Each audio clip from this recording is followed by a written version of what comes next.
नमस्कार, चंडीगढ़ से आपका स्वागत है। मैं हूं आरजू। आइए सबसे पहले नजर डालते हैं कुछ अहम खबरों पर। केंद्रीय मंत्रिमंडल का आज शाम 6 बजे हो रहा है विस्तार। देश में राष्ट्रव्यापी कोविड टीकाकरण के तहत अब तक 36 करोड़ 13 लाख से अधिक लगाए गए हैं कोविड रोधी टीके।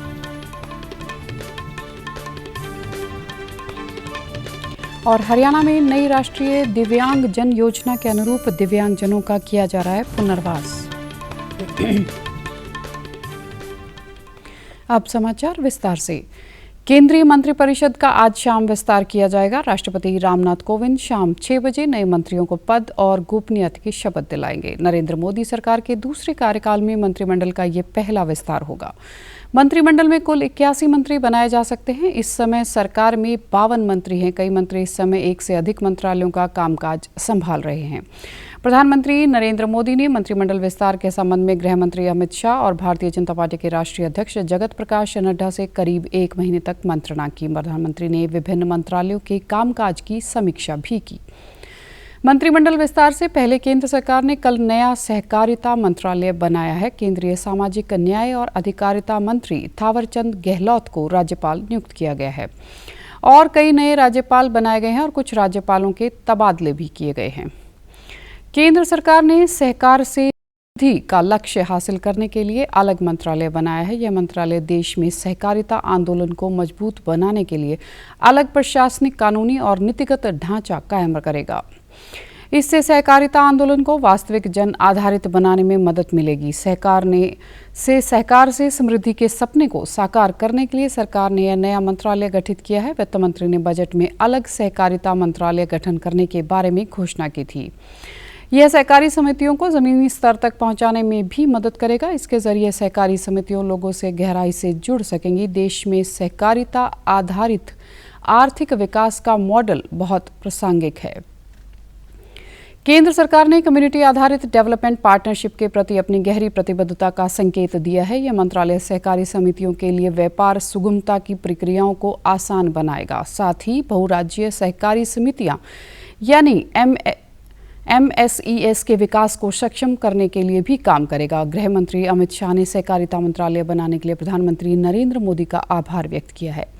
श्री अमित शाह ने ट्वीट में कहा कि प्रधानमंत्री ने इस दूरदर्शी निर्णय से कृषि और ग्रामीण क्षेत्र में समृद्धि का नया सवेरा आएगा। उन्होंने कहा कि पिछले 7 वर्ष से मोदी सरकार देश के गांवों, गरीबों और किसानों के कल्याण के लिए लगातार काम कर रही है।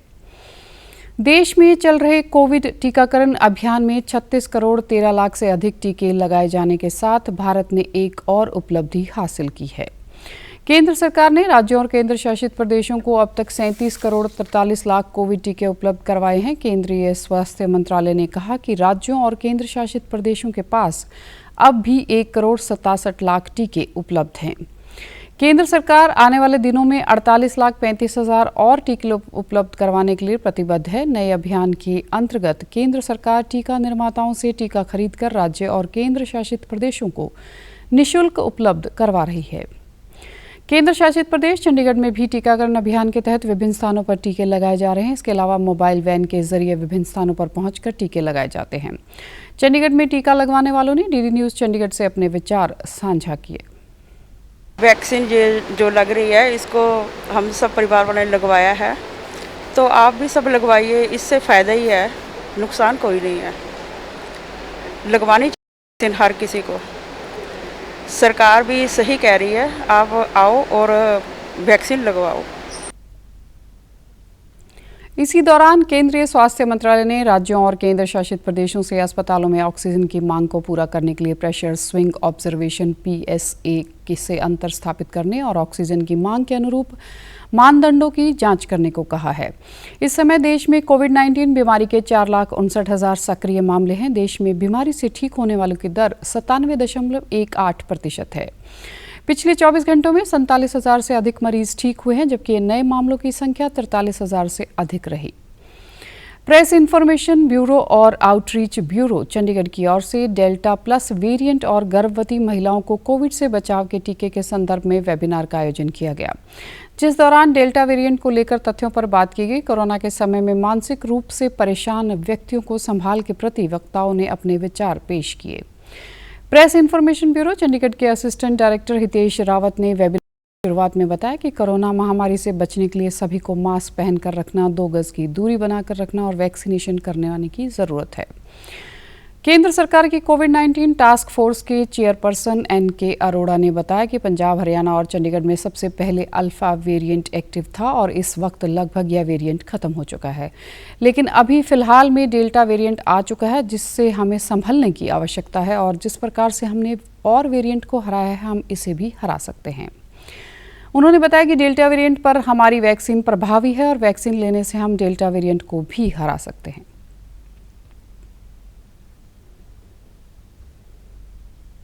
हमारे यहाँ इस समय 2 वैक्सीन मुख्यतः यूज हो रही हैं, कोवैक्सीन और कोविशील्ड। दोनों वैक्सीन जो है गंभीर बीमारी के लिए उतनी ही प्रभावी हैं जितनी वो अल्फा वेरिएंट के लिए होती। तो मेन क्योंकि जो कोरोना का जो माइल्ड हल्का बीमारी होती है, हल्की बीमारी एक जुकाम की तरह होती है, चौथे 5वें दिन बुखार भी ठीक हो जाता है, खांसी भी ठीक हो जाती है और व्यक्ति अपना साधारण काम शुरू कर सकता है। गंभीर बीमारी में ये वैक्सीन हमारी बहुत प्रभावी हैं, लगभग 91% प्रभावी हैं, जिसकी वजह से अगर वैक्सीन लगी हुई है तो मेरे को गंभीर बीमारी होने की संभावना बिल्कुल कम हो जाती है और मृत्यु की संभावना करीब खत्म हो जाती है। इंडियन सेक्रेटरी सोसाइटी के अध्यक्ष गौतम साहा ने डेल्टा प्लस वेरिएंट के बारे में बताते हुए कहा कि हमें इस वेरिएंट से डरने की जरूरत नहीं है, लेकिन हमें इस वायरस से सावधान रहने की आवश्यकता है। आप लोग घबराइए मत, लेकिन डोंट बी स्केयर्ड, घबराइए मत, बट लेकिन बी अलर्ट। आपको जो करना है वो फेस मास्क यूज कीजिए, आप हैंड सैनिटाइजर कर हैंड वॉश कर दीजिए एंड सोशल डिस्टेंसिंग मेंटेन कीजिए। मिनिमम 2 मीटर डिस्टेंस रखिए एक से और एक तक। लेकिन you can connect mentally, you can connect emotionally, you can connect, you can call him, you can talk him, उसको साथ बात कर सकता है फोन पे। वेबिनार के दौरान पंजाब, हरियाणा के आंगनवाड़ी कार्यकर्ताओं और अलग अलग विश्वविद्यालय के विद्यार्थियों ने भी भाग लिया। यूटी प्रशासन चंडीगढ़ ने अब सुखना झील को रविवार को सारा दिन खुला रखने का फैसला किया है ताकि झील के आसपास भीड़ इकट्ठी न हो। चंडीगढ़ के प्रशासक VP सिंह बदनौर की अध्यक्षता में कोविड-19 संक्रमण की समीक्षा बैठक के दौरान प्रशासक ने यूटी पुलिस को निर्देश दिए कि कोविड संबंधी अपनाई जाने वाली सावधानियों का सख्ती से पालन करवाया जाए। चंडीगढ़ में बीमारी के मामलों में आई कमी को देखते हुए सामाजिक एकत्रता और शादियों में मेहमानों की संख्या में बढ़ोतरी करने की दी गई है। इसके साथ ही शर्त लगाई गई है कि होटल या किसी हॉल में एकत्र होने वाले सभी मेहमानों और स्टाफ को वैक्सीन की 1 डोज लगी होनी चाहिए। प्रशासन ने कुछ चुनिंदा स्विमिंग पूल में तैराकी शुरू करने की भी अनुमति दी है। स्विमिंग पूल पर जाने वाले लोगों को भी 1 वैक्सीन का डोज लगा होना चाहिए और हर 15 दिन बाद उनका टेस्ट किया जाएगा।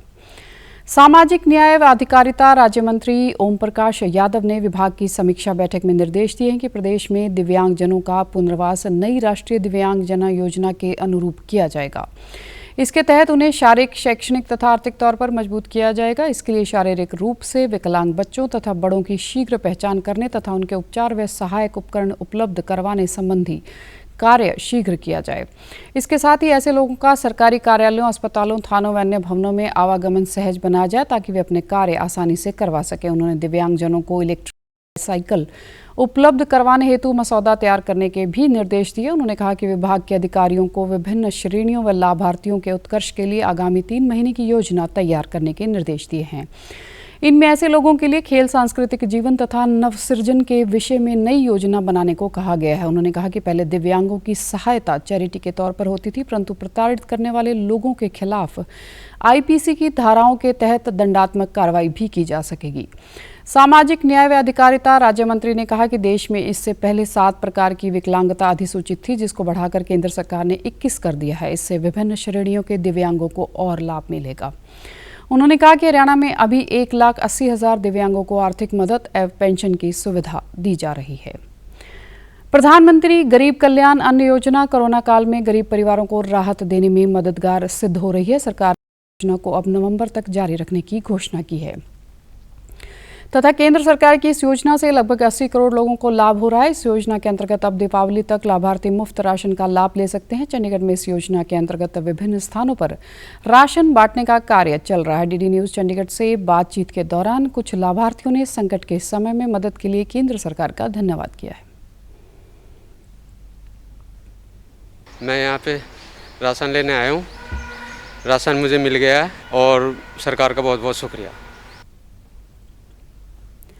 पीले कार्ड वाले राशन कार्ड धारकों परिवारों का कोई भी व्यक्ति अपने परिवार के लिए मुफ्त अनाज प्राप्त कर सकता है तथा इस योजना के लाभार्थियों को हर माह हर व्यक्ति 5 किलो अनाज मुफ्त दिया जाता है। कोरोना वायरस का खतरा अभी टला नहीं है, इसलिए सभी से निवेदन है बाहर जाने के समय मास्क जरूर पहनें, सामाजिक दूरी बनाए रखें, अपने हाथ साबुन से धोएं और सैनिटाइजर का इस्तेमाल करें। वैश्विक महामारी कोविड-19 जिसका कहर संपूर्ण मानव जाति को अपनी आगोश में ले चुका है। टीका या दवाई उपलब्ध होने तक महामारी के खिलाफ मानवता की जंग जारी है। ऐसे में सबसे जरूरी है सावधानी और बचाव। फेस मास्क कोरोना से रोकथाम का सबसे प्रभावी उपाय साबित हुआ है। विश्व स्वास्थ्य संगठन और विशेषज्ञों की शोध का भी यही निष्कर्ष है कि मास्क से मुंह और नाक को अच्छी तरह ढककर कोरोना संक्रमण को कम किया जा सकता है। कोरोना संक्रमण से बचाव के लिए मास्क पहनने के साथ ही जरूरी है मास्क को सही तरीके से पहनना। बहुत से लोग मास्क, नाक और मुंह को सही तरीके से नहीं ढकते हैं, जिससे संक्रमण का खतरा बना रहता है। बिना मास्क या फेस कवर के घर से बाहर निकलने की अभी कल्पना करना भी सही नहीं है। जुड़िए डीडी न्यूज की खास मुहिम मास्क अप इंडिया के साथ। मास्क पहने और अपने मुंह और नाक को अच्छी तरह ढकें। अपने परिवार के सदस्यों और दोस्तों को मास्क पहनने के लिए कहें। Mask up India, mask up India. DD news के माध्यम से सबको बताना है, कोरोना को हराना है, मास्क जरूर लगाना है। Mask up India, mask up India, mask up India. और अब हमारे समाचार YouTube channel DD news Chandigarh, Facebook DD news Chandigarh और Twitter handle DD news CHD पर भी देख सकते हैं। इसी के साथ चंडीगढ़ से समाचारों का सिलसिला समाप्त होता है। अब मैं स्टूडियो से बाहर जा रही हूं तो मैं अपना मास्क पहन रही हूं। आप भी घर से बाहर जाएं तो मास्क ज़रूर पहनें। नमस्कार।